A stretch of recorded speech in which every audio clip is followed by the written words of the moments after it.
ಜ್ಞಾನವನ್ನು ಹೆಚ್ಚಿಸಿಕೊಳ್ಳಲು ಪೂರ್ತಿ ವಿಡಿಯೋ ನೋಡಿ. ವಚನಗಳ ಅಮೂಲ್ಯ ಸಂದೇಶವನ್ನು ಮತ್ತಷ್ಟು ಅರಿತುಕೊಳ್ಳಲು ನಮ್ಮ ಚಾನೆಲ್ ಸಬ್ಸ್ಕ್ರೈಬ್ ಮಾಡಿ, ಲೈಕ್ ಮಾಡಿ ಹಾಗೂ ನಿಮ್ಮ ಅನಿಸಿಕೆ ಅಭಿಪ್ರಾಯಗಳನ್ನು ಕಮೆಂಟ್ ಮೂಲಕ ತಿಳಿಸಿ.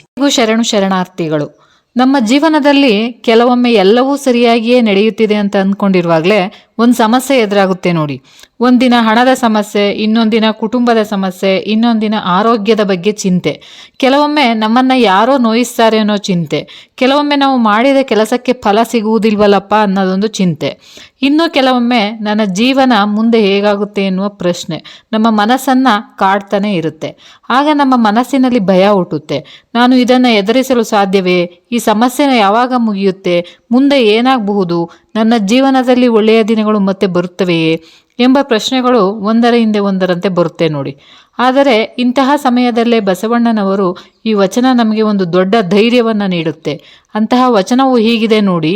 ಅಂಜದಿರು, ಅಳುಕದಿರು, ಕುಂದದಿರು, ಕುಸಿಯದಿರು, ಏನೋ ಎಂತೋ ಎಂದು ಚಿಂತಿಸದಿರು, ನಿನ್ನ ನಾನೇನೂ ಬೇಡೆ ಕೂಡಲ ಸಂಗಮ ದೇವ. ಈ ಕೆಲವೇ ಸಾಲುಗಳಲ್ಲಿ ಜೀವನವನ್ನು ಹೇಗೆ ಎದುರಿಸಬೇಕು ಅನ್ನೋ ಒಂದು ಧೈರ್ಯ, ಒಂದು ದೊಡ್ಡ ಸಂದೇಶ ಅಡಗಿದೆ ನೋಡಿ ಈ ವಚನದಲ್ಲಿ. ಇಂದು ನಾವು ಈ ವಚನದ ಪ್ರತಿಯೊಂದು ಪದದ ಅರ್ಥವನ್ನು ಸರಳವಾಗಿ ತಿಳಿದುಕೊಳ್ಳೋಣ. ನಮ್ಮ ಇಂದಿನ ಜೀವನಕ್ಕೆ ಈ ವಚನ ಹೇಗೆ ಅನ್ವಯಿಸುತ್ತೆ ಅನ್ನೋದನ್ನು ಕೂಡ ನೋಡೋಣ ಸ್ನೇಹಿತರೆ. ಬಸವಣ್ಣನವರು ಮೊದಲನೆಯದಾಗಿ ಹೇಳಿರುವುದೇನು? ಅಂಜದಿರು ಅಂದರೆ ಹೆದರಬೇಡ. ಜೀವನದಲ್ಲಿ ಭಯ ಬರುವುದು ಸಹಜ. ಭಯ ಇಲ್ಲದ ಮನುಷ್ಯ ಯಾರೂ ಇಲ್ಲ. ಆದರೆ ಭಯ ಬಂದಾಗ ಅದರ ಮುಂದೆ ನಾವು ಸೋಲಬಾರದು. ಒಂದು ಸಣ್ಣ ಉದಾಹರಣೆ ನೋಡೋಣ. ಒಬ್ಬ ವ್ಯಕ್ತಿ ಹೊಸ ಕೆಲಸಕ್ಕೆ ಹೋಗಬೇಕು ಅಂತ ಅಂದ್ಕೊಳ್ತಾನೆ. ಆದರೆ ಅವನ ಮನಸ್ಸಿನಲ್ಲಿ ಭಯ. ನನಗೆ ಈ ಕೆಲಸ ಬರುತ್ತಾ? ಇಲ್ಲಿ ಇರುವವರು ನನ್ನನ್ನು ಒಪ್ಪಿಕೊಳ್ತಾರಾ? ನಾನು ತಪ್ಪು ಮಾಡಿದರೆ ಏನಾಗುತ್ತೆ ಎಂದು ಯೋಚಿಸ್ತಾ ಇದ್ದರೆ ಅವನು ಕೆಲಸ ಆರಂಭಿಸುವ ಮೊದಲೇ ಸೋತಂತೆ ನೋಡಿ. ಭಯ ಬಂದರೆ ಅದರ ಮುಂದೆ ಕುಗ್ಗಬಾರದು. ಇದು ಬಹಳ ಮುಖ್ಯವಾದ ಮಾತು ನೋಡಿ. ಎರಡನೇ ಸಾಲಲ್ಲಿ ಅಳುಕದಿರು ಅಂದರೆ ಮುಂದೆ ಬಸವಣ್ಣನವರು ಹೇಳೋದೇನು ಅಂದರೆ, ಅಳುಕು ಎಂದರೆ ಮನಸ್ಸಿನಲ್ಲಿ ಹಿಂಜರಿಕೆ. ನಾವು ಏನಾದರೂ ಒಳ್ಳೆಯ ಕೆಲಸವನ್ನು ಮಾಡಲು ಬಯಸ್ತೇವೆ, ಆದರೆ ಯಾರಾದರೂ ಏನೋ ಹೇಳ್ತಾರೆ ಎಂಬ ಭಯದಿಂದ ಹಿಂದೆ ಸರಿತೇವೆ. ಜನ ಏನು ಅಂದ್ಕೊಳ್ತಾರೆ, ನನ್ನನ್ನು ನೋಡಿ ನಗ್ತಾರಾ, ನನ್ನ ಕೆಲಸವನ್ನು ಟೀಕಿಸ್ತಾರಾ ಎಂಬ ಯೋಚನೆಗಳು ನಮ್ಮನ್ನು ತಡೆಯುತ್ತೆ.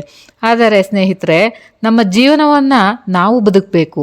ನಮ್ಮ ಜೀವನದ ಪ್ರತಿಯೊಂದು ನಿರ್ಧಾರವನ್ನು ಇತರರ ಅಭಿಪ್ರಾಯದ ಮೇಲೆ ತೆಗೆದುಕೊಂಡ್ರೆ ನಮಗೆ ನಮ್ಮದೇ ಆದ ದಾರಿ ಸಿಗುವುದಿಲ್ಲ. ಒಳ್ಳೆಯ ಕೆಲಸ ಮಾಡುವಾಗ ಹಿಂಜರಿಯಬೇಡಿ. ಸತ್ಯದ ದಾರಿಯಲ್ಲಿ ನಡೆಯುವಾಗ ಹಿಂಜರಿಯಬೇಡಿ. ಕಷ್ಟ ಬಂದಾಗ ಹಿಂಜರಿಯಬೇಡಿ. ನಿಮ್ಮ ಗುರಿಯ ಕಡೆ ಹೆಜ್ಜೆ ಇಡುವಾಗ ಹಿಂಜರಿಯಬೇಡಿ. ಅಳುಕು ನಮ್ಮ ಹೆಜ್ಜೆಯನ್ನು ನಿಲ್ಲಿಸುತ್ತೆ. ಧೈರ್ಯ ನಮ್ಮ ಹೆಜ್ಜೆಯನ್ನು ಮುಂದಕ್ಕೆ ಕರೆದೊಯ್ಯುತ್ತೆ. ಮೂರನೇ ಸಾಲಲ್ಲಿ ಹೇಳ್ತಾರೆ, ಕುಂದದಿರು. ಕುಂದುವುದು ಎಂದರೇನು? ಮನಸ್ಸನ್ನು ಕುಗ್ಗಿಸುವುದು. ಜೀವನದಲ್ಲಿ ಕೆಲವೊಮ್ಮೆ ದೊಡ್ಡ ಹೊಡೆತಗಳು ಬರುತ್ತೆ. ನಾವು ತುಂಬ ನಂಬಿದ ವ್ಯಕ್ತಿಯೇ ನಮ್ಮನ್ನು ನೋಯಿಸ್ಬೋದು. ನಾವು ಪ್ರೀತಿಸಿದವರು ನಮ್ಮಿಂದ ದೂರವಾಗ್ಬೋದು. ನಾವು ಮಾಡಿದ ಕೆಲಸ ವಿಫಲವಾಗಬಹುದು. ಹಣದ ನಷ್ಟವಾಗಬಹುದು. ನಮ್ಮ ಕನಸುಗಳು ತಡವಾಗಬಹುದು. ಇಂತಹ ಸಂದರ್ಭದಲ್ಲಿ ಹೊರಗಿನ ಪರಿಸ್ಥಿತಿ ನಮ್ಮನ್ನು ಕೆಳಗೆ ಬೀಳಿಸಬಹುದು. ಆದರೆ ಬಸವಣ್ಣನವರ ಸಂದೇಶ, ಮನಸ್ಸಿನಿಂದ ಕುಸಿಯಬೇಡ. ಬಿದ್ದರೂ ಮತ್ತೆ ಎದ್ದು ನಿಲ್ಲು. ಸೋತರೂ ಮತ್ತೆ ಪ್ರಯತ್ನಿಸು. ಕಣ್ಣೀರು ಬಂದರೂ ಧೈರ್ಯ ಕಳೆದುಕೊಳ್ಳಬೇಡ. ಒಂದು ಸೋಲು ನಿಮ್ಮ ಸಂಪೂರ್ಣ ಜೀವನದ ಅಂತ್ಯವಲ್ಲ. ಒಂದು ಕೆಟ್ಟ ದಿನ ಎಂದರೆ ಕೆಟ್ಟ ಜೀವನ ಎಂದಲ್ಲ. ಇಂದು ಕಷ್ಟ ಇರ್ಬೋದು, ನಾಳೆ ಅದು ಬದಲಾಗಬಹುದು. ಇನ್ನು 5ನೇ ಸಾಲಲ್ಲಿ ಹೇಳ್ತಾರೆ, ಏನೋ ಎಂತೋ ಎಂದು ಚಿಂತಿಸದಿರು. ನಮ್ಮಲ್ಲಿ ಬಹಳಷ್ಟು ಜನರು ನಡೆದ ಘಟನೆಗಿಂತ ನಡೆಯಬಹುದಾದ ಘಟನೆಗಳ ಬಗ್ಗೆ ಹೆಚ್ಚು ಚಿಂತಿಸ್ತೀವಿ.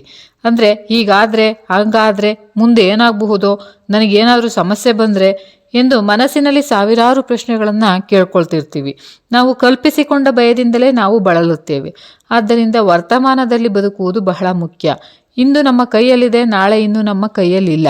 ಆದ್ದರಿಂದ ಇಂದು ಮಾಡಬೇಕಾದ ಕೆಲಸವನ್ನು ಇಂದು ಮಾಡಿ, ಇಂದು ಸಾಧ್ಯವಾದಷ್ಟು ಒಳ್ಳೆಯದಾಗಿ ಬದುಕಿ. ನಾಳೆಯ ಬಗ್ಗೆ ಅಗತ್ಯಕ್ಕಿಂತ ಹೆಚ್ಚು ಚಿಂತಿಸಬೇಡಿ. ನೆಕ್ಸ್ಟ್ ಸಾಲಲ್ಲಿ, ನಮ್ಮ ಜೀವನದಲ್ಲಿ ಸಮಸ್ಯೆಗಳು ಇಲ್ಲದ ದಿನ ಬರುತ್ತೆ ಎಂದು ಯಾರೂ ಹೇಳಲು ಸಾಧ್ಯವಿಲ್ಲ ಸ್ನೇಹಿತರೆ. ಆದರೆ ಸಮಸ್ಯೆ ಬಂದಾಗ ನಾವು ಹೇಗೆ ಪ್ರತಿಕ್ರಿಯಿಸ್ತೇವೆ ಎಂಬುದು ನಮ್ಮ ಕೈಯಲ್ಲಿದೆ. ಒಬ್ಬರಿಗೆ ಹಣದ ಸಮಸ್ಯೆ, ಇನ್ನೊಬ್ಬರಿಗೆ ಕುಟುಂಬದ ಸಮಸ್ಯೆ, ಇನ್ನೊಬ್ಬರಿಗೆ ಹಿಂಗೆ ತುಂಬ ಸಮಸ್ಯೆಗಳು ತುಂಬ ಇರುತ್ತೆ. ಆದರೆ ಸಮಸ್ಯೆ ಎಲ್ಲರಿಗೂ ಬೇರೆ ಬೇರೆ ಇದ್ದರೂ ಅದನ್ನು ಎದುರಿಸಲು ಬೇಕಾದ ಧೈರ್ಯ ಮಾತ್ರ ಒಂದೇ ಇರುತ್ತೆ ನೋಡಿ. ಅದು ಮನಸ್ಸಿನ ಧೈರ್ಯ. ಬಸವಣ್ಣನವರು ಈ ವಚನ ನಮಗೆ ಅದನ್ನೇ ಕಲಿಸುತ್ತೆ. ಮತ್ತು ಒಬ್ಬ ಸಾಮಾನ್ಯ ವ್ಯಕ್ತಿಯ ಕಥೆಯನ್ನು ಒಂದು ಕಲ್ಪಿಸಿಕೊಳ್ಳಿ. ಅವನು ತನ್ನ ಜೀವನದಲ್ಲಿ ಒಂದು ಸಣ್ಣ ಕೆಲಸ ಮಾಡ್ತಿದ್ದ. ಅವನಿಗೆ ದೊಡ್ಡ ಕನಸು ಬಿತ್ತು. ಆದರೆ ಅವನದು ಸುತ್ತಲಿನವರು, ಇದು ನಿನ್ನಿಂದ ಆಗಲ್ಲ, ನೀನು ಇದನ್ನು ಮಾಡಲು ಸಾಧ್ಯವಿಲ್ಲ, ಇದರಿಂದ ಏನು ಪ್ರಯೋಜನ ಇಲ್ಲ ಅಂತ ಹೇಳ್ತಿದ್ರು. ಮೊದಲಿಗೆ ಅವನಿಗೂ ಭಯವಾಗಿತ್ತು. ಆದರೆ ಅವನು ತನ್ನೊಳಗೆ ಒಂದು ಮಾತನ್ನ ಹೇಳಿಕೊಂಡ, ನಾನು ಪ್ರಯತ್ನಿಸದೆಯೇ ಸೋಲುವುದಕ್ಕಿಂತ ಪ್ರಯತ್ನಿಸಿ ಸೋಲುವುದು ಮೇಲು ಎಂದು ಅವನು ಪ್ರಯತ್ನವನ್ನು ಆರಂಭಿಸಿದ. ಮೊದಲ ಬಾರಿ ವಿಫಲವಾಗಿತ್ತು, ಎರಡನೆಯ ಬಾರಿ ವಿಫಲವಾಗಿತ್ತು, ಮೂರನೆಯ ಬಾರಿ ನಿರೀಕ್ಷಿಸಿದ ಫಲ ಸಿಗಲಿಲ್ಲ. ಆದರೂ ಅವನು ನಿಲ್ಲಿಸಲಿಲ್ಲ, ಏಕೆಂದರೆ ಅವನಿಗೆ ಒಂದು ವಿಷಯ ಅರ್ಥವಾಗಿತ್ತು. ವಿಫಲತೆ ಎಂದರೆ ಅಂತ್ಯವಲ್ಲ, ವಿಫಲತೆ ಎಂದರೆ ಮತ್ತೊಂದು ಪಾಠ ಅಂತ. ಕೊನೆಗೆ ಅವನ ಪ್ರಯತ್ನಕ್ಕೆ ಫಲ ಸಿಕ್ಕಿತು. ಈ ಕಥೆಯಲ್ಲಿರುವ ದೊಡ್ಡ ಪಾಠ ಏನು ಅಂದರೆ, ಅವನು ಯಶಸ್ವಿಯಾಗಿಸಿದ್ದು ಅದೃಷ್ಟ ಮಾತ್ರವಲ್ಲ, ಅವನನ್ನು ಯಶಸ್ವಿಯಾಗಿಸಿದ್ದು ಕುಂದದ ಮನಸ್ಸು. ಹಾಗಾದರೆ ದೇವರ ಮೇಲಿನ ನಂಬಿಕೆ ಈ ವಚನದ ಕೊನೆಯಲ್ಲಿ ಕೂಡಲ ಸಂಗಮ ದೇವ ಅಂತ ಹೇಳ್ತಾರೆ. ಬಸವಣ್ಣನವರ ಭಕ್ತಿಯ ಕೇಂದ್ರವೇ ಕೂಡಲ ಸಂಗಮ ದೇವ. ಇಲ್ಲಿ ನಮಗೆ ಒಂದು ಆಧ್ಯಾತ್ಮಿಕ ಸಂದೇಶವೂ ಕೂಡ ಸಿಗುತ್ತೆ ನೋಡಿ. ನಾವು ನಮ್ಮ ಕರ್ತವ್ಯವನ್ನು ಮಾಡಬೇಕು, ನಮ್ಮಿಂದ ಸಾಧ್ಯವಾದಷ್ಟು ಪ್ರಯತ್ನ ಮಾಡಬೇಕು. ಆದರೆ ಎಲ್ಲವನ್ನೂ ನಮ್ಮ ನಿಯಂತ್ರಣದಲ್ಲಿ ಇಡುವಲು ಸಾಧ್ಯವಿಲ್ಲ. ಕೆಲವು ವಿಷಯಗಳು ನಮ್ಮ ಕೈಯಲ್ಲಿರುವುದಿಲ್ಲ. ಅಂತಹ ಸಮಯದಲ್ಲಿ ದೇವರದ ಮೇಲೆ ನಂಬಿಕೆ ಇಡುವುದು ಮನಸ್ಸಿಗೆ ಶಾಂತಿಯನ್ನು ನೀಡುತ್ತೆ. ನನ್ನ ಕರ್ತವ್ಯವನ್ನು ಮಾಡಿದ್ದೇನೆ, ನಾನು ಇನ್ನೂ ನಡೆಯಬೇಕಾದದ್ದು ಒಳ್ಳೆಯದಾಗಲಿ ಎಂಬ ಮನಸ್ಥಿತಿ ಬಂದಾಗ ಮನಸ್ಸಿನ ಭಾರ ಕಡಿಮೆ ಆಗುತ್ತೆ. ಚಿಂತೆಯನ್ನು ಹೇಗೆ ಕಡಿಮೆ ಮಾಡಿಕೊಳ್ಳುವುದು? ನಾವು ಕೆಲವು ಸರಳ ವಿಷಯಗಳನ್ನು ಮಾಡಬಹುದು. ಮೊದಲನೆಯದು, ಸಮಸ್ಯೆಯನ್ನು ಒಪ್ಪಿಕೊಳ್ಳಿ. ಸಮಸ್ಯೆ ಇಲ್ಲ ಎಂದುಕೊಂಡು ತಪ್ಪಿಸಿಕೊಳ್ಳಬೇಡಿ. ಸಮಸ್ಯೆ ಇದೆ ಎಂದು ಒಪ್ಪಿಕೊಂಡಾಗ ಅದಕ್ಕೆ ಪರಿಹಾರ ಹುಡುಕಲು ಸಾಧ್ಯವಾಗುತ್ತೆ. ಎರಡನೆಯದು, ನಿಮ್ಮ ಕೈಯಲ್ಲಿರುವ ಕೆಲಸವನ್ನ ಮಾಡಿ. ನಿಮ್ಮ ಕೈಯಲ್ಲಿ ಇರುವುದನ್ನು ಮಾಡಿ. ನಿಮ್ಮ ಕೈಯಲ್ಲಿ ಇಲ್ಲದ ವಿಷಯಕ್ಕಾಗಿ ಅತಿಯಾಗಿ ಚಿಂತಿಸಬೇಡಿ. ಮೂರನೆಯದು, ಇತರರ ಮಾತಿನಿಂದ ನಿಮ್ಮ ಆತ್ಮವಿಶ್ವಾಸವನ್ನು ಕಳೆದುಕೊಳ್ಬೇಡಿ. ನಿಮ್ಮ ಜೀವನ ನಿಮ್ಮದು, ನಿಮ್ಮ ಪ್ರಯಾಣ ನಿಮ್ಮದು, ನಿಮ್ಮ ವೇಗವೂ ಕೂಡ ನಿಮ್ಮದೇ. ನಾಲ್ಕನೇದು, ಸಣ್ಣ ಸಣ್ಣ ಹೆಜ್ಜೆ ಇಡಿ. ಒಂದೇ ದಿನದಲ್ಲಿ ಜೀವನ ಬದಲಾಗುವುದಿಲ್ಲ, ಆದರೆ ಪ್ರತಿದಿನ ಒಂದು ಸಣ್ಣ ಒಳ್ಳೆಯ ಹೆಜ್ಜೆ ಇಟ್ಟರೆ ಒಂದು ದಿನ ದೊಡ್ಡ ಬದಲಾವಣೆ ಕಾಣಬಹುದು. ಇನ್ನು ನೋವು ಬಂದಾಗ ನೆನಪಿಡಬೇಕಾದ ಮಾತು, ಸ್ನೇಹಿತರೆ, ನಮ್ಮ ಜೀವನದಲ್ಲಿ ಈಗ ಯಾವುದಾದರೂ ಕಷ್ಟ ನಡೆಯುತ್ತಿದ್ದರೆ ಈ ಮಾತನ್ನು ನೆನಪಿಟ್ಟುಕೊಳ್ಳಿ. ಈ ಸಮಯವೂ ಕಳೆದು ಹೋಗುತ್ತದೆ, ಈ ಕಷ್ಟವೂ ಶಾಶ್ವತವಲ್ಲ, ಯಾವ ದುಃಖವೂ ಶಾಶ್ವತವಲ್ಲ. ಜೀವನದಲ್ಲಿ ಬದಲಾವಣೆ ಸಹಜ. ಇಂದು ಕತ್ತಲೆ ಇದ್ದರೆ ನಾಳೆ ಬೆಳಕು ಬರಬಹುದು. ಇಂದು ದಾರಿ ಕಾಣಿಸದಿದ್ದರೆ ನಾಳೆ ಹೊಸ ದಾರಿ ತೆರೆದುಕೊಳ್ಳಬಹುದು.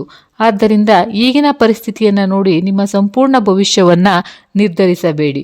ಬಸವಣ್ಣನವರ ಈ ವಚನದ ಮತ್ತೊಂದು ದೊಡ್ಡ ಸಂದೇಶ ಏನು ಅಂದರೆ, ನಿಮ್ಮನ್ನು ನೀವು ನಂಬಬೇಕು. ನಿಮ್ಮ ಮೇಲೆ ನಿಮಗೆ ನಂಬಿಕೆ ಇಲ್ಲದಿದ್ದರೆ ಇತರರು ನಿಮ್ಮನ್ನು ನಂಬಬೇಕು ಎಂದು ನಿರೀಕ್ಷಿಸುವುದು ಕಷ್ಟ ನೋಡಿ.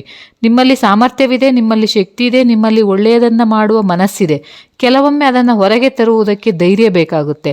ಆ ಧೈರ್ಯವನ್ನು ಬೆಳೆಸಿಕೊಳ್ಳಿ. ತಪ್ಪು ಮಾಡಿದರೆ ಕಲಿಯಿರಿ, ಬಿದ್ದರೆ ಎದ್ದೇಳಿ, ಸೋತರೆ ಮತ್ತೆ ಪ್ರಯತ್ನಿಸಿ, ಆದರೆ ಕುಸಿಯಬೇಡಿ. ಈ ವಚನದ ಪ್ರತಿಯೊಂದು ಸಾಲನ್ನು ಮತ್ತೊಮ್ಮೆ ನೆನಪಿಸಿಕೊಳ್ಳೋಣ. ಈ ವಚನವನ್ನು ಮತ್ತೊಮ್ಮೆ ನಿಧಾನವಾಗಿ ಹೇಳೋಣ. ಅಂಜದಿರು ಅಂದರೆ ಭಯದ ಮುಂದೆ ಸೋಲಬೇಡ. ಅಳುಕದಿರು, ಒಳ್ಳೆಯ ದಾರಿಯಲ್ಲಿ ನಡೆಯಲು ಹಿಂಜರಿಯಬೇಡ. ಕುಂದದಿರು, ಫಲ ತಡವಾದರೂ ಮನಸ್ಸನ್ನು ಕುಗ್ಗಿಸಿಕೊಳ್ಳಬೇಡ. ಕುಸಿಯದಿರು, ಸೋಲು ಬಂದರೂ ಜೀವನದ ಮೇಲೆ ನಂಬಿಕೆ ಕಳೆದುಕೊಳ್ಳಬೇಡ. ಏನೋ ಎಂತೋ ಎಂದು ಚಿಂತಿಸದಿರು, ಮುಂದೆ ಏನಾಗಬಹುದು ಎಂದು ಅತಿಯಾಗಿ ಯೋಚಿಸುತ್ತಾ ಇಂದಿನ ದಿನವನ್ನು ಕಳೆದುಕೊಳ್ಳಬೇಡ. ಕೊನೆಯಲ್ಲಿ ಕೂಡಲ ಸಂಗಮ ದೇವ, ನಿನ್ನ ಕರ್ತವ್ಯವನ್ನು ಮಾಡು, ದೇವರ ಮೇಲೆ ನಂಬಿಕೆ ಇಡು. ಜೀವನದಲ್ಲಿ ಯಾವಾಗಲಾದರೂ ನಿಮಗೆ ಭಯ ಬಂದರೆ ಈ ವಚನವನ್ನು ನೆನಪಿಸಿಕೊಳ್ಳಿ ಸ್ನೇಹಿತರೆ. ಮನಸ್ಸು ಕುಗ್ಗಿದಾಗ ಈ ವಚನವನ್ನು ನೆನಪಿಸಿಕೊಳ್ಳಿ. ಸೋಲು ಬಂದಾಗ ಈ ವಚನವನ್ನು ನೆನಪಿಸಿಕೊಳ್ಳಿ. ಮುಂದಿನ ದಿನಗಳ ಬಗ್ಗೆ ಅತಿಯಾಗಿ ಚಿಂತೆಯಾಗುವಾಗ ಈ ವಚನವನ್ನು ನೆನಪಿಸಿಕೊಳ್ಳಿ. ಅಂಜದಿರು, ಅಳುಕದಿರು, ಕುಂದದಿರು, ಕುಸಿಯದಿರು, ಏನೋ ಎಂತೋ ಎಂದು ಚಿಂತಿಸದಿರು. ಇದು ಕೇವಲ ಒಂದು ವಚನವಲ್ಲ, ಇದು ಜೀವನವನ್ನು ಧೈರ್ಯದಿಂದ ಎದುರಿಸಲು ಹೇಳುವ ಒಂದು ಮಾರ್ಗದರ್ಶನ. ನಮ್ಮ ಜೀವನದಲ್ಲಿ ಏನೇ ಬಂದರೂ ಧೈರ್ಯ ಕಳೆದುಕೊಳ್ಳದೆ ಸತ್ಯದ ದಾರಿಯಲ್ಲಿ ನಂಬಿಕೆಯಿಂದ ಮುಂದೆ ಸಾಗೋಣ.